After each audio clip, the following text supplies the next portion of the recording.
مائے نی میں کنوں آکھاں، مائے نی میں کنوں آکھاں، درد وچھوڑ دا حال نی، مائے نی میں کنوں آکھاں، درد وچھوڑ دا حال نی، مائے نی میں کنوں آکھاں، دھواں دکھے میرے مرشد والا،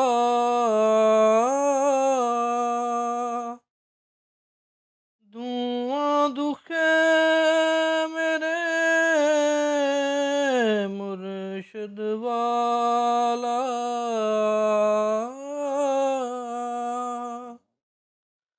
جاں پھولاں تاں لال نی، مائے نی میں کنوں آکھاں، درد وچھوڑ دا حال نی، مائے نی میں کنوں آکھاں۔ السلام علیکم خواتین و حضرات، وصل وسیع کے ساتھ آپ کا دوست وسیم مختار حاضر خدمت ہے۔ وصل وسیع کے سیکشن تذکرۃ الاولیاء میں آج ہم نے ایک بڑے نامور صوفی شاعر بزرگ کا تذکرہ کرنا ہے، جن کی وجہ سے لاہور کے اندر میلہ چراغاں منایا جاتا ہے۔ جی بالکل وہی جو آپ کے مائنڈ میں آ گیا، جناب میری مراد حضرت مادھو لال حسین شاہ رحمۃ اللہ تعالیٰ علیہ۔ آپ کے بارے میں بتایا جاتا ہے کہ آپ کا اصل نام حسین ہی تھا، اور اس کے بعد آپ 1538 عیسوی کے اندر ٹیکسالی گیٹ کے اندر ایک محلہ ٹلہ بگا کے اندر پیدا ہوئے، اور آپ کے آباء و اجداد شروع سے ہندو تھے، اور آپ کے دادا ابو پہلے کنورٹ ہوئے جو اسلام کے اندر، اس کے بعد آپ کے والد گرامی کا نام شیخ عثمان بتایا جاتا ہے۔ تو آپ نے اپنی ابتدائی تعلیم وہیں ٹکسالی گیٹ کے اندر مولوی ابو بکر صاحب سے حاصل کی، اور وہاں ہی قرآن پاک کو حفظ کرنا شروع کر دیا۔ ابھی تک آپ نے 8 کے قریب سپارہ کو حفظ کیا تھا کہ ایک مشہور صوفی درویش بزرگ جن کا نام حضرت بہلول دریائی رحمۃ اللہ تعالیٰ علیہ بتایا جاتا ہے، اور تنیوٹ سے تعلق رکھتے تھے، وہ آپ کے استاد گرامی حضرت ابو بکر مولوی صاحب کو ملنے آئے۔ تو جب ان کی نظر پڑی مادھو لال حسین شاہ صاحب کے اوپر، تو انہوں نے آپ کو علم لدنی عطا کی، اور آپ کو حکم دیا کہ جاؤ میرے لیے جا کے وضو کے لیے دریائے راوی سے پانی لے کر آئیں۔ تو جب آپ پانی لے کر وہاں آئے تو آپ نے ان کو اپنا باقاعدہ طور پر مرید بنا لیا، اور آپ نے ان کے ہاتھوں پر بیعت کی۔ اس کے بعد کہا جاتا ہے کہ آپ نے بڑی جلدی ہی قرآن پاک کو حفظ کر لیا، اور مرشد کے حکم کے اوپر دن کو سارا دن داتا دربار کے اوپر حاضری دیا کرتے تھے، اور رات کے وقت ساری رات عبادت کیا کرتے تھے۔ اس کے علاوہ یہ کہا جاتا ہے کہ آپ کے آباء و اجداد جو تھے وہ راجپوت فیملی سے تعلق رکھتے تھے، اور کام کے لحاظ سے اگر دیکھا جائے تو کپڑے کی بنائی کا کام جو تھا وہ کیا کرتے تھے۔ اسی طرح جب آپ کو علم لدنی عطا کر دی گئی تو اس کے بعد کہا جاتا ہے کہ آپ ایک دفعہ نماز کے اندر تھے، حالت نماز میں ہی آپ نے ایک سورہ مبارک قرآن پاک کی پڑھی، اور اس کے بعد کہا جاتا ہے کہ آپ ناچتے ہوئے آپ نے نماز توڑ دی، اور اس کے بعد مجذوبی کیفیت میں آ گئے، اور اس مجذوبی کیفیت میں ہی آپ نے باقی کے تقریباً 27 سالہ جو زندگی ہے اس میں ہی گزاری ہے۔ اس سے پہلے باقاعدہ طور پر شریعت کے، نماز کے اور تمام چیزوں کے پابند تھے، لیکن جب ادراک ہوا تو اس کے بعد آپ جب مجذوبی حالت میں آئے تو آپ کا باقی کا وقت 1601 تک، جو آپ کی سن وفات بتائی جاتی ہے، اس وقت تک آپ نے مجذوبی کیفیت میں ہی اپنا وقت گزارا ہے۔ اسی مجذوبی حالت میں آپ کو ایک ہندو لڑکے کے ساتھ پیار ہوا جس کا نام مادھو بتایا جاتا ہے، جس کی وجہ سے آپ مادھو لال حسین شاہ رحمۃ اللہ تعالیٰ علیہ کے نام سے ہی مشہور و معروف ہوئے، اور کہا یہ جاتا ہے کہ آپ کے ہی معجزات اور آپ کے ہی کرامات کو دیکھ کر جو مادھو تھا وہ بھی مسلمان ہوئے اور بعد میں آپ کے گدی نشین ٹھہرے۔ اور ابھی بھی آپ کا جو مقبرہ، جو کہ پہلے راوی کے کنارے کے اوپر تھا لیکن سیلاب کی آنے کی وجہ سے وہاں سے نکال کر باغبان پورہ کے اندر مدفون کیا گیا، تو حضرت مادھو شیخ مادھو رحمۃ اللہ تعالیٰ علیہ بھی، اور اس کے علاوہ آپ کا بھی شاہ حسین کا بھی مقبرہ ایک جگہ پر، ایک مقام پر ہی موجود ہے۔ اس کے علاوہ اگر دیکھا جائے تو آپ ایک انتہائی نامور صوفی شاعر تھے۔ آپ کی شاعری کے اندر فنا فی المرشد، فنا فی اللہ، اور اس کے علاوہ دنیا کی بے ثباتی اور اسلام کے بہت گہرے گہرے جو ٹاپکس ہیں ان کا بھی درس ملتا ہے۔ تو آج تھوڑا سا ہم تذکرہ ان کی شاعری کا بھی کریں گے۔ حضرت شاہ حسین رحمۃ اللہ تعالیٰ علیہ کی مجذوبی کیفیت کے حوالے سے یہ کہا جاتا ہے کہ 2 روایات پیش کی جاتی ہیں۔ آپ ابھی 36 سال کی عمر تھی تو اس وقت آپ وہاں کے ایک مشہور عالم بزرگ شیخ سعد اللہ رحمۃ اللہ تعالیٰ علیہ سے تفسیر قرآن پاک کی پڑھ رہے تھے، تو تفسیر پڑھتے ہوئے جب اس آیت کریمہ کے پاس پہنچے جس کا مفہوم یہ تھا کہ دنیا کھیل تماشا ہے، تو جب اس پر پہنچے تو اس کی تفسیر اپنے استاد محترم سے پوچھی، تو جب انہوں نے اس کو تفصیل سے بیان کیا تو اسی وقت آپ پر مجذوبی کیفیت آ گئی، اور اس کے بعد کہا جاتا ہے کہ 27 سال کی جو اپنی زندگی تھی اس میں دوبارہ اسی کیفیت کے اندر گزاری آپ نے۔ دوسرا واقعہ جو منسوب ہے، جو روایت پیش کی جاتی ہے، وہ یہ ہے کہ ایک دن آپ نماز پڑھ رہے تھے اور نماز کے دوران جب اس آیت کریمہ کی تلاوت فرما رہے تھے کہ ہم نے سینہ تمہارا کھول دیا ہے، تو اس پر جب پہنچے تو اس وقت کھل کھلا کر ہنسنا شروع کر دیا اور نماز توڑ دی، اور اس کے بعد پھر اسی مجذوبی کیفیت میں چلے گئے اور اسی میں رہے، اور ایک سرخ قسم کا لباس پہننا شروع کر دیا، اور یہ بھی کہا جاتا ہے کہ جو ناچنے گانے والے تھے ان لوگوں کے ساتھ شامل ہو گئے۔ اسی کیفیت کے دوران آپ کا آمنا سامنا ایک ہندو لڑکے کے ساتھ، جو کہ بعد میں شیخ مادھو حسین کے نام سے مشہور ہوئے، ان مادھو کے سامنے آمنا سامنا ہوا، تو جب آپ نے دیکھا تو ان کی خوبصورتی پر خریفتہ ہوئے اور اللہ تعالیٰ سے ان کے مسلمان ہونے کے لیے دعا کی، اور جلد ہی جب وہ آپ کی کرامات کو دیکھتے ہیں تو وہ بھی مسلمان ہو جاتے ہیں، اور باقاعدہ طور پر پھر آپ کے گدی نشین وہی ٹھہرتے ہیں۔ اب خواتین و حضرات تھوڑا سا ہم اشعار کو دیکھتے ہیں۔ اگر شاعری کے لحاظ سے دیکھا جائے تو حضرت شاہ حسین نے کافیاں لکھی ہیں۔ کافی ایک خاص صنف ہے شاعری کی جس کے اندر کہا جاتا ہے کہ ایک اشعار جو پہلا ورس ہوتی ہے، پہلی لائن ہوتی ہے، وہ تقریباً ہر آنے والی جو دوسری لائنز ہوتی ہیں ان کے ساتھ ریپیٹیڈلی پڑھی جاتی ہے۔ دوسرے مفہوم یہ ہوتے ہیں، یہ بھی کہا جاتا ہے، کچھ نقاد کہتے ہیں کہ کافی وہ ایک قسم ہے شاعری کی جس کے اندر جو موضوع ہے اتنی ڈیٹیل سے بیان کر دیا جاتا ہے کہ اس کے لیے، اس چیز کے لیے وہ کافی ہوتا ہے۔ آپ رحمۃ اللہ تعالیٰ علیہ کی پوئٹری کو دیکھا جائے تو آپ کی پوئٹری سمبولک تھی، یعنی کہ علامتی شاعری تھی، اور جیسا کہ آپ کا کام بھی کپڑا بننے والی ایک نسل سے تھا، تو آپ کے خاندان میں لوگ کپڑا بنتے تھے، تو آپ کی شاعری کے اندر کپڑا بننے کے ساتھ جو منسوب چیزیں ہیں ان کا ذکر بڑا واضح طور پر ملتا ہے۔ چرخہ کا ذکر ملتا ہے. چرخے کو اصل میں انسانی جسم مراد دیا گیا ہے کہ انسانی جسم ہے چرخہ. اسی طرح تصوف کے اندر اکثر جب بھی آپ نے عشق کی بات کی ہے تو انسان کو ہمیشہ عورت کے روپ پہ پیش کیا گیا. تو آپ کی شاعری میں وہ بھی نظر آتا ہے کہ اپنے آپ کو عورت بنا کے اور اللہ تعالیٰ کو اپنا محبوب بنا کے پیش کیا گیا ہے. تو عورت یا ہیر کا ذکر اسی طرح آپ میں ملتا ہے. اسی طرح اگر دیکھتے ہیں تو چرخے کے ریلیٹڈ چرخہ کاتنا نیک عمل کرنا سمجھا جاتا تھی. 5 پونیاں جو کہ کاتی جاتی ہیں ان سے مراد 5 نمازیں ہیں. اسی طرح تانا بانا یعنی کہ ایک سیدھی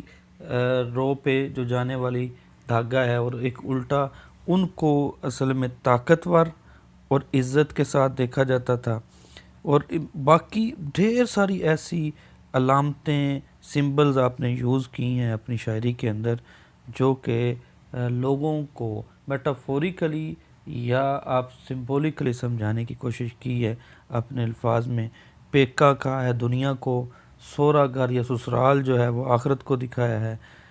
سس اور ننان یعنی کہ ساس اور جو ننند ہیں وہ منکر اور نکیر دکھانے کی کوشش کی ہے.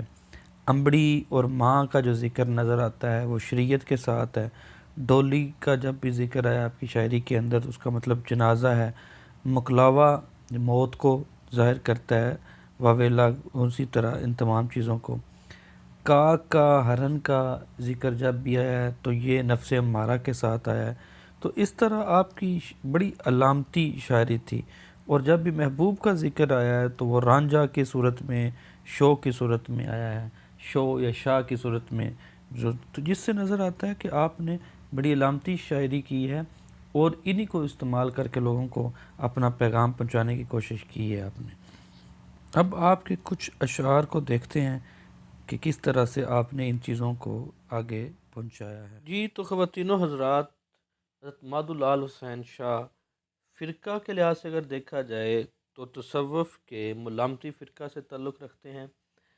اور ملامتی فرقہ خالصتاً وہ فرقہ ہوتا ہے جو صرف اور صرف اپنے رب کی رضا کے لیے اور اس کی عبادت کے لیے ترک دنیا کرتے ہیں اور لوگوں کے سامنے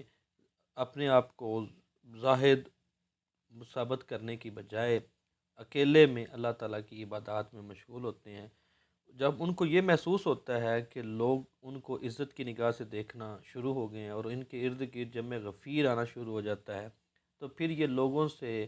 قطع تعلق کر کے صرف اپنے رب کو منانے کے لیے اس کے سامنے حاضر رہتے ہیں. تو ایسی کیفیت جس کے اندر مجذوبیت آ جائے، جس میں انسان خدا کی محبت میں جذب ہو جائے اور اس کے بعد پھر اسی کیفیت میں رہتے ہوئے اللہ تعالیٰ کی عبادت کرتے ہیں اور محسوس یہ ہوتا ہے لوگوں کے سامنے وہ عمومی طور پر شرعی چیزوں کے پابند نہیں ہوتے، صرف اس چیز کے لیے تاکہ لوگ ان کو عزت کی نگاہ سے نہ دیکھیں، لوگوں کا جمع غفیر ان کے ارد گرد نہ ہو اور وہ خالصتاً اپنے رب کی عبادت کر سکیں، رب کی عبادت میں مشغول رہ سکیں اور لوگوں کو اس چیز سے دکھانے کے لیے کہ یہ انتہائی گھٹیا اور برے ہیں. اس لحاظ سے ایسے طبقے کو یا ایسے گروپ کو جو تصوف کے اندر صوفیاء کی خاص قسم ہے ان کو ملامتی کہا جاتا ہے. ملامتی گروپ جس سے نام سے ہی ظاہر ہے کہ لوگ ان پر ملامت کرتے تھے، ان کو برا بھلا کرتے تھے، لیکن حقیقتاً یہ وہ بندے ہیں جو ظاہری لوگوں کے سامنے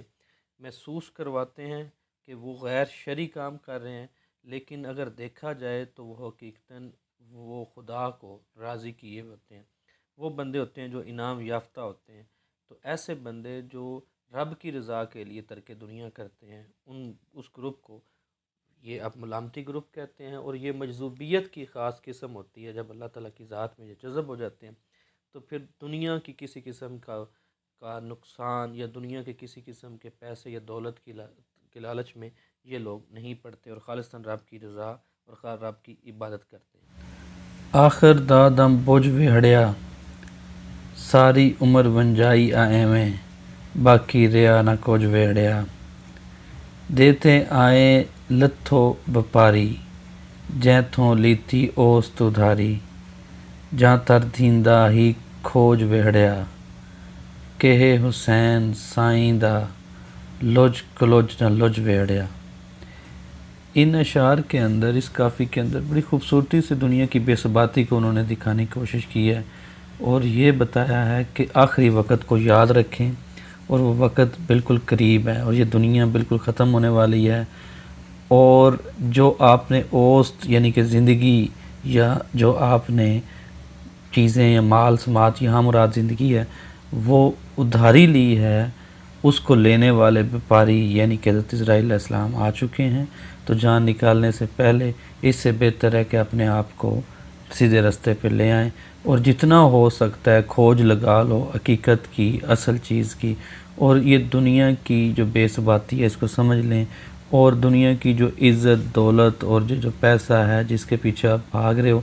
اس کو چھوڑ کے حقیقی عزت کی طرف چلنا شروع ہو جائیں، اور تاکہ آخرت میں آپ کی منکر نکیر اور جو دوسرے فرشتے ہیں ان سے تکرار نہ ہو، بحث نہ ہو، اور جو حسین سائیں جو فقیر ہے اللہ تعالیٰ کا، آپ کو یہی بتاتا ہے کہ ان تمام چیزوں کو چھوڑ کے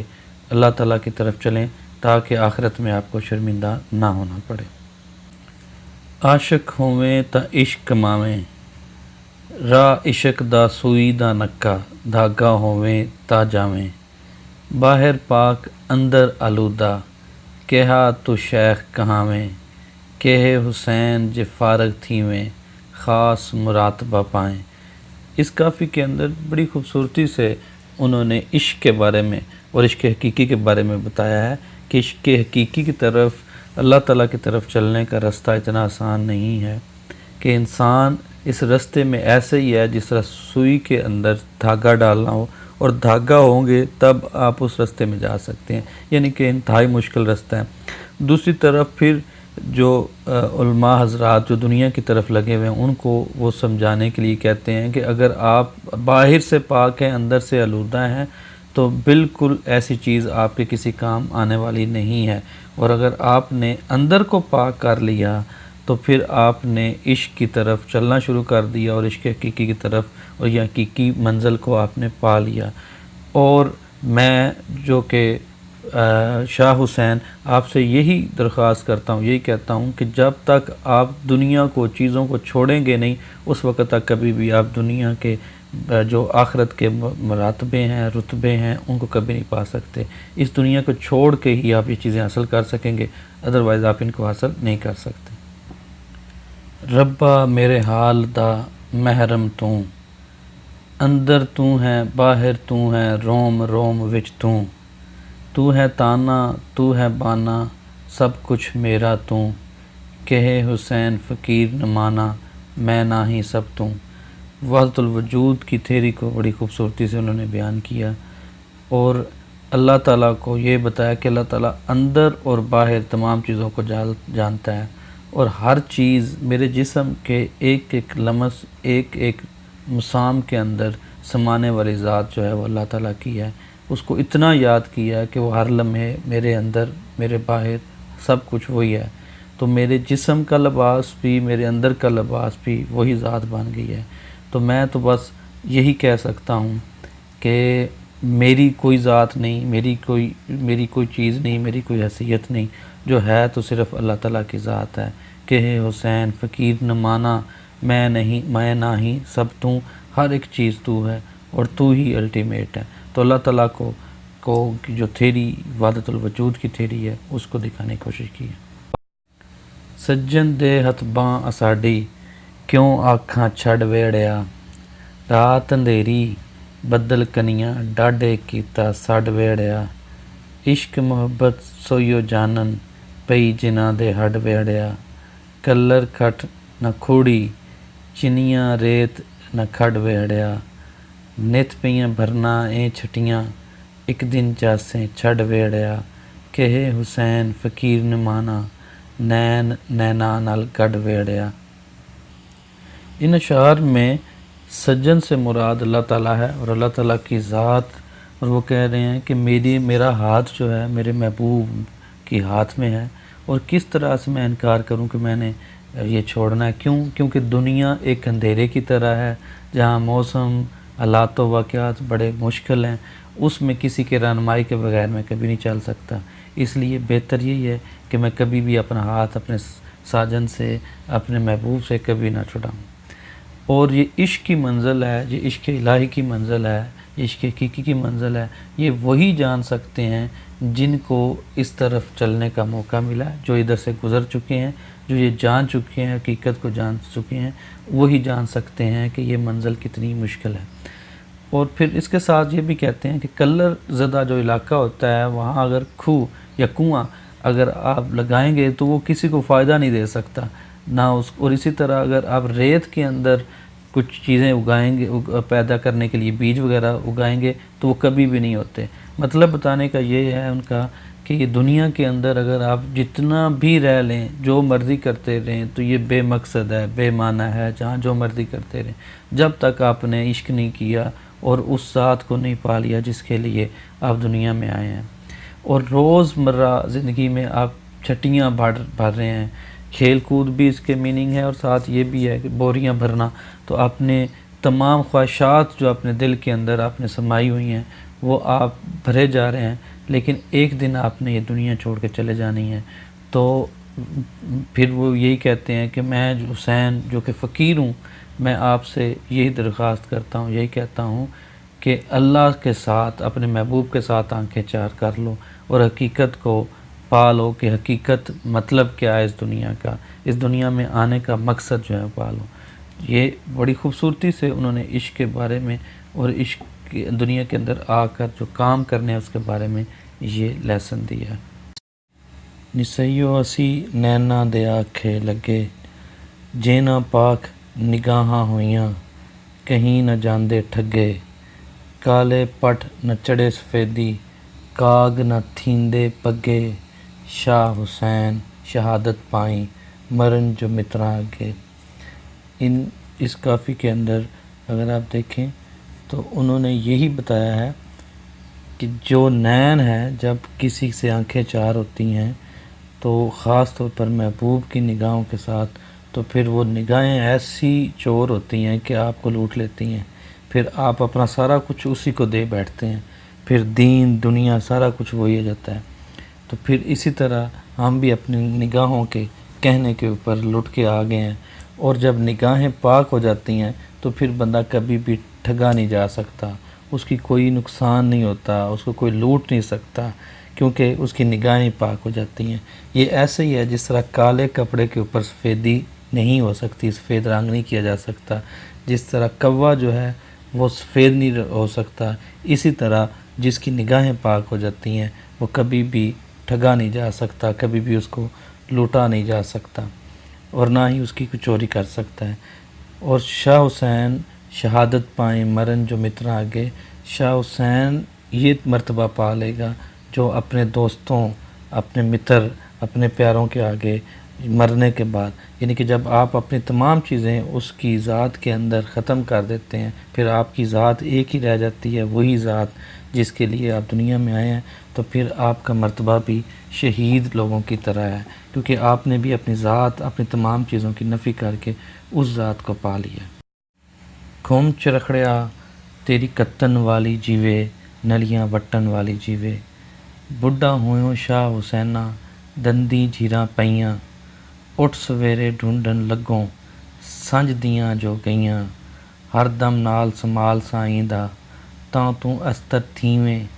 چرخا بولے سائیں سائیں بائڑ بولے توں، کہے حسین فقیر سائیں دا میں نہ ہی سب توں. بہت خوبصورتی سے انسانی جسم کو اور انسانی جسم کے اندر اور باہر اللہ تعالیٰ کے ذکر کو بیان کیا ہے. چرخڑا سے مراد یہاں چرخ ہی ہے، انسانی جسم ہی ہے، اور کتنے والی ذات وہی ہے جو اللہ ہے، جو اس چرخے کو چلا رہا ہے، اس نظام کو چلا رہا ہے. تو اسی ذات کو کہا ہے کہ وہ سدا رہنے والی ذات ہے اور ہمیشہ جیے گی اور اس نے ہمیشہ رہنا ہے. اور یہ جو انسان ہے اس نے بوڑھا ہو جانا ہے، اور جیسے انسان بوڑھا ہوتا ہے تو اس کے دانتوں کے درمیان گیپ آ جاتا ہے یا دانت گرنے شروع ہو جاتے ہیں. تو اگر تم نے اس دنیا میں کامیابی حاصل کرنی ہے تو ٹائم پہ، وقت پہ یہ تمام کام کر لو، وگرنہ یہ وقت آ جائے گا کہ صبح اٹھ کے ان کی تلاش میں نکلو گے جو کہ شام کے وقت چلے گئے ہیں. تو اگر اس دنیا میں رہ کے تم نے مقصد کو حاصل کرنا ہے تو وہ یہی ہے کہ ہر وقت اپنے سائیں کا، اپنے خدا کا، اپنے محبوب کا نام ہر وقت الاپتے رہنا ہے، ہر وقت پکارتے رہنا ہے، اس کا ذکر ہر دم کرتے رہنا ہے۔ جو چرخہ ہے وہ بھی اللہ اللہ کرتا ہے، اور یہ بات کہی جاتی ہے کہ میرا اے چرخہ 9 لکھا کڑے، کہ یہ جو انسانی جسم ہے یہ ایک 9 لاکھ سے مراد یہ ہے کہ جب آپ سانس لیتے ہیں تو انسان کے اندر جو پھیپھڑوں میں ایلویولائز ہیں وہ تقریباً 9 لاکھ ہوتی ہیں ایلویولائز، تو ان سے جب آواز نکلتی ہے اللہ اللہ کی صدا جب لیتے ہیں سانس کے ذریعے، جب ذکر کرتے ہیں تو وہ انسان کا 9 لاکھ دفعہ ایک دفعہ کہنا بنتا ہے۔ تو انسانی جسم اصل میں چرخہ ہے، تو وہ بھی ہر وقت سائیں سائیں ہر وقت اللہ تعالیٰ کا ذکر کر رہا ہے، اور بائڑ وہ دھاگا ہوتا ہے جس کے ذریعے چرخہ وہ بندھا ہوتا ہے، وہ کاٹتا جاتا ہے تو وہ کاٹنے میں مدد کرتا ہے۔ تو بائڑ بھی کس کا ذکر کر رہا ہے؟ وہ بھی تو، یعنی کہ خدا کا۔ تو اندر بھی تو ہے، باہر بھی تو، چرخہ بھی ذکر کر رہا ہے وہ بھی تو ہے، اور جو بائڑ ہے وہ بھی تو اس کا مطلب ہے کہ وہ کہنا چاہ رہے ہیں کہ فقیر جو حسین ہے وہ کچھ بھی نہیں ہے، سارا کچھ جو ہے وہ ایک ذات واحد ہے، اور یہ وحدت الوجود کی بڑی خوبصورتی سے ان اشعار میں انہوں نے اپنی تھیری جو ہے وہ پیش کی ہے، اور بتانے کی کوشش یہی کی ہے کہ ہر وقت ہر جگہ ہر لمحے اللہ ہی اللہ ہے، اور اسی کا ذکر جو ہے وہ ضروری ہے اس دنیا میں۔ مائے نی میں کینوں آکھاں درد وچھوڑے دا حال، دھواں دکھے میرے مرشد والا جاں پھولاں تاں لال، سولاں مار دیوانی کیتی برہوں پیا خیال، دکھاں دی روٹی سولاں دا سالن آہیں دا بالن بال، جنگل بیلے پھراں ڈڈھیندی اجے نہ پایو لال، کہے حسین فقیر نے مانا شوہ ملے تا تھیواں نہال۔ یہ بہت خوبصورت کافی ہے جو کہ بہت زیادہ لوگوں نے گائی بھی ہے۔ تو ان کی اس کافی کے اندر وہ اپنے محبوب سے جدائی کی جو تکلیف ہے اس کو ذکر کرتے ہوئے اپنے ماں سے کہتے ہیں کہ میری جدائی اور میرے بچھوڑے کا درد کوئی بھی محسوس نہیں کر رہا، اور جو محبوب سے جدائی کی وجہ سے میرے اندر آگ لگی ہے اس کا دھواں میرے روم روم میں، میرے ہر لمس لمس میں محسوس ہوتا ہے، اور جیسے ہی میں اس کو کوشش کرتا ہوں دیکھ کے دوبارہ دیکھنے کے لیے کہ دھواں کم ہوا ہے، آگ کم ہوا ہے کہ نہیں ہوئی، جیسے ہی میں اس کو دوبارہ ہلاتا ہوں دیکھتا ہوں تو وہ پھر اسی طرح لال نظر آتی ہے۔ تو ہر وقت میرے اندر جو جدائی کی جو کانٹے ہیں ہر وقت انہوں نے مجھے پاگل کیا ہوا ہے، اور ہر وقت اپنے محبوب کی یاد میں کھویا ہوا ہوں، اور میرا کھانا پینا تمام چیزیں چھوٹ گئی، ہر وقت میں اپنے محبوب کو یاد کر رہا ہوں، اور میری روزی روٹی اب وہی ہے، نہ مجھے کھانے کا ہوش ہے نہ مجھے پینے کا ہوش ہے۔ تو اب میرے روٹی میرے دکھ ہی ہیں، اور میرا سالن میری وہ تکلیفیں ہیں، وہ آہیں ہیں، وہ جدائیاں ہیں جو مجھے اس اپنے محبوب سے الگ ہونے کی وجہ سے پڑی ہیں، اور جو آہیں ہیں وہی میرا بالن ہے۔ تو کھانے کے اندر مجھے یہی مل رہا ہے، کیونکہ میں ہر وقت اپنے محبوب کی یاد میں سلگ رہا ہوں، اس محبوب کو کی تلاش میں اس کو ملنے کے لیے تڑپ رہا ہوں، اور میں نے جنگل بیلے ہر جگہ تلاش کیا ہے، جنگل بیابان ہر جگہ پہ تلاش کی ہے، لیکن ابھی تک مجھے محبوب نہیں ملا۔ جب تک یہ محبوب حاصل نہیں ہوتا تو یہ جو فقیر حسین ہے وہ کبھی بھی کامیاب نہیں ہو سکتا، تو محبوب کے حاصل ہونے کے بعد ہی یہ کامیابی آ جاتی ہے۔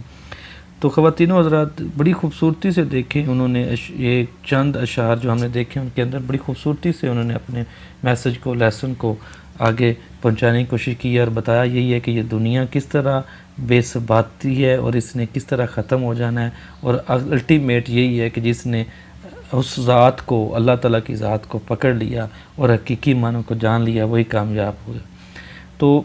آج اس پروگرام کو یہیں تک رکھتے ہیں، ہے تو یہی ایک آٹے میں نمک کے برابر کچھ چیزیں ہم نے بھی چکھی ہیں، دیکھی ہیں، لیکن پھر کبھی انشاءاللہ کسی اور پروگرام میں حاضر ہوں گے، تب تک کے لیے وسیم مختار کو اجازت دیجیے، انشاءاللہ پھر ملاقات ہوگی۔ اللہ حافظ۔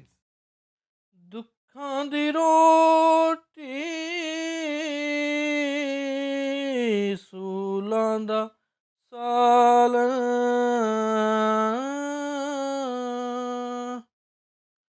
دکھاں دی روٹی ਦਾ ਸਾਲ ਆਹੀ ਦਾ ਬਾਲਨ ਬਾਲਨੀ ਮਾਏ ਨੀ ਮੈਂ ਕਿਨੂੰ ਆਖਾਂ ਦਰਦ ਵਿਛੋੜੇ ਦਾ ਹਾਲ ਨੀ ਮਾਏ ਨੀ ਮੈਂ ਕਿਨੂੰ ਆਖਾਂ ਜੰਗਲ ਬੇਲੇ ਫਿਰਾਂ ਡੁਡੈਂਦੀ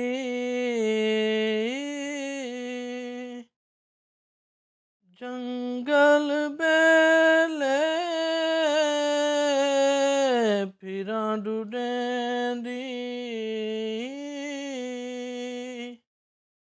ਅਜੇ ਨਾ ਪਾਇਓ ਲਾਲਨੀ ਮਾਏ ਨੀ ਮੈਂ ਕਿਨੂੰ ਆਖਾਂ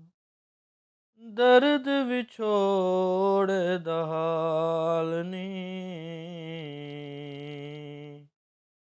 ਮਾਏ ਨੀ ਮੈਂ ਕਿਨੂੰ ਆਖਾਂ ਕਹੇ ਹੁਸੈਨ ਫਕੀਰ ਨਮਾਨਾ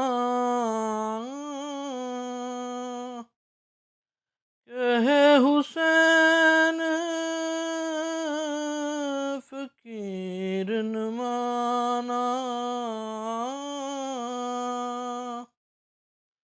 ਸ਼ੋ ਮਿਲੇ ਥੀਵਾਂ ਨੇ ਹਾਲ ਨੀ ਮਾਏ ਨੀ ਮੈਂ ਕਿਨੂੰ ਆਖਾਂ